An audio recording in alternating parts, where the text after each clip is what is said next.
nightmares in my head, I fear that the thoughts build up until I can't hear, that my mind fills up into a creature, and it haunts me somewhere much deeper.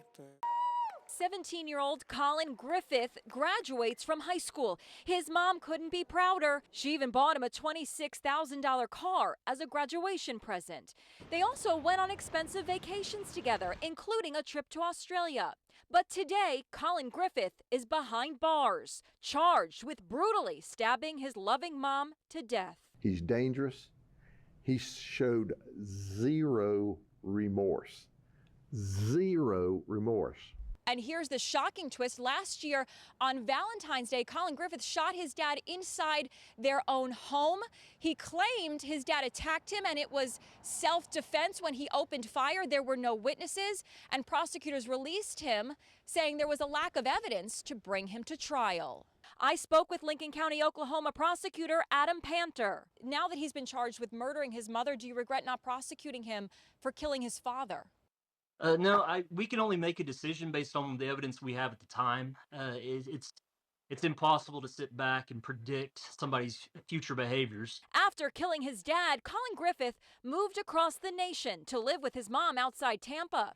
They seem to be getting along. You're driving this better than you drive your own car. But the social media video and stills posted by mom Catherine Griffith hid a dark secret. According to the family attorney, Colin was emotionally disturbed and twice threatened to kill his own mother. He threatened multiple times and said this to numerous people that he was going to kill her, just like he killed his father. Colin hates me and I'm tired of this. Catherine Griffith texted a friend as she was about to pick him up at his grandmother's home at a senior living community. I'm going to drive to get him, and if he doesn't get in the car, then the county can deal with him. Neighbors see Colin and mom arguing outside, and Colin grabs his mother by the hair and drags her into the house. Cops say he stabbed her in the neck with a kitchen knife.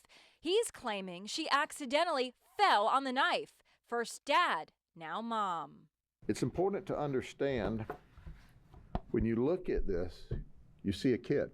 When I look at him, I see a psychopath. Now, I wanted to go over this story because this would fall into a series I had called WIE, which was an offshoot of BIE, where the FBI called Black people who wanted to have togetherness and build community, Black identity extremists. So I came up with white identity extremist, which we can change to colorless identity extremist because that's exactly what he is. And personally, this is Do White Lives Matter, because people would scream when we would say Black Lives Matter because they don't matter. Seeing how a man was just put to death for a crime he didn't commit, and the prosecutor said that there was a mistake made in the case, and DNA said his DNA wasn't there at the crime scene, and the family wanted them not to kill. All of those together did not stop that disgusting governor from stopping the execution of an innocent man. And I made the calls. I did everything I could to get to that office, send emails and everything else, and signed the petition and all of that. But they still took his life. And he said that, he had done things in his life, but he maintained his innocence all the way through. So when you have a trifecta of, the prosecutor saying that he didn't get a fair trial, new evidence, DNA evidence showing that he wasn't there, his DNA was not there, and the family saying, stop it, you should probably heed that and stop it. So, since they made this decision, the state made this decision to take an innocent man's life, then they're going to have to deal with the consequences of spilling that innocent blood. And I hope everybody who was involved suffers, because you don't have this amount of people who was asking them. They wasn't even asking to let him out. They just wanted to give him more time so they could go over the evidence and look. The family even wanted him to get life in prison. And that's Marcellus Williams. It was horrible what they did. And they'll pay for the innocent blood because they killed an innocent man. Okay, that's what happened. They killed an innocent man, and they're going to have to pay for that. That's on them. I hope he rests in peace, and I hope he gets justice for his life being taken. And I'm not talking about the justice system.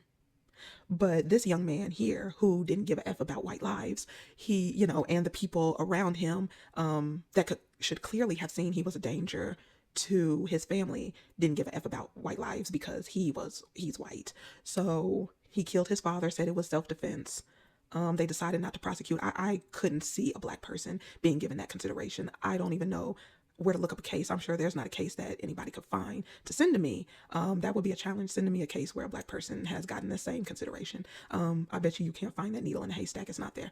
So after that incident, a year later, on the anniversary, a year later, he takes the life of his mother. People around knew that he was being abusive to her, and most likely verbally abusive, but I'm sure he put his hands on her. And he was disturbed. People knew he was disturbed. He looked disturbed. He looks fucking disturbed in the picture. And I'm sure he grew violent because it was a Tuesday and it was partially sunny outside. So basically, he was allowed to kill 2 people, and the justice system and law enforcement and tough on crime didn't apply to him. And nobody cares. I don't see anybody marching in the street over these white lives. I don't see anybody, just staying on top of it. Crazy. Yeah, that he was just able to just float through. Yeah, he was going to be given another chance. I wouldn't be surprised if they won't get him off on a mental health technicality. It's just so sickening and disgusting, that they get the consideration that they do.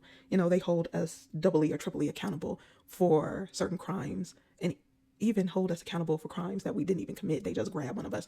Oh, you all look alike. Let me pin it on you. I really don't care.